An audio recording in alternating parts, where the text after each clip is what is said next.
ya yang telah memenuhi undangan saya untuk kesekian kali itu.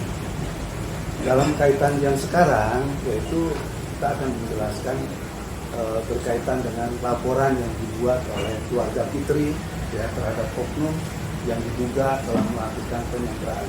Dalam kaitan ini, pertama saya mengucapkan terima kasih kepada Pak Kapolres Tangsel, ya, Pak Kasat, ya, dan semua jajaran di tingkat penyidikan yang sudah merespon laporan ini. Kenapa saya katakan terima kasih? Karena laporan begitu cepat direspon. Disekap karena hutang suaminya, FD laporkan oknum Densus 88 ke polisi. Tangsel, FD dan keluarganya akhirnya diperiksa penyidik Polres Tangsel sebagai saksi dalam kasus penyekapan yang diduga dilakukan oleh seorang oknum polisi berinisial NHF yang tergabung dalam Kesatuan Densus 88 Polda Banten. Diketahui pelaporan dilakukan kuasa hukum FDC, Suhadi pada tanggal 22 Februari tahun 2023 dengan nomor laporan TBLB 404/2/2023 SPKT Polres Tangsel, Polda Metro Jaya.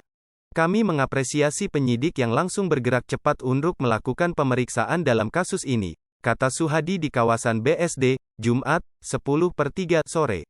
Suhadi menjelaskan, terkait laporannya ini penyidik dikabarkan sudah memeriksa 3 orang saksi.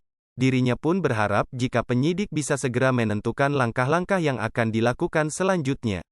Dan kemudian kebetulan hari ini Pak Sudarman, ya, kakak dari Fitri yang dihadirkan di BAP tersebut. Beliau kedudukannya itu orang yang menjemput Fitri dan yang melaporkan kejadian tentang dugaan penyekapan terhadap oknum, gitu, ya. Nah kemudian Pak Sudarman juga itu yang mengetahui bahwa memang laporan itu diterima tapi tidak ada berita acaranya waktu dilaporkan di Polsek Palembang.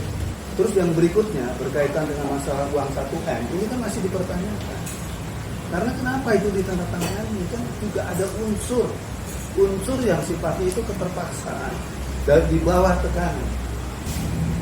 Bukti yang harusnya dianggap sebagai bukti yang penyelesaian itu disalahgunakan, ditekan orang, ya kan? Terus kemudian juga udah ada kesepakatan nilai sekian, mau mintanya sekian. Ini kan sesuatu yang menurut saya tidak pas, ya.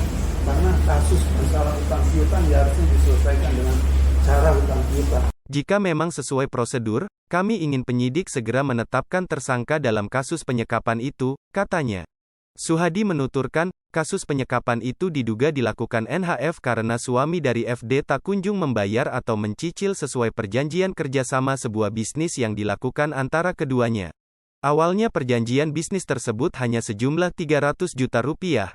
Namun setelah penyekapan FD diminta mengakui kalau dirinya memiliki hutang sebesar 1,2 miliar rupiah, padahal yang punya hutang itu suaminya. Bahkan FD juga sempat ditahan sebelum akhirnya ditangguhkan sebagai tahanan kota, jelasnya.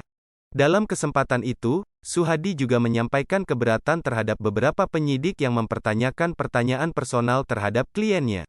Perihal anak FD lalu pertanyaan pribadi lainnya, hal itu kan tidak masuk dalam pokok pemeriksaan, tutupnya.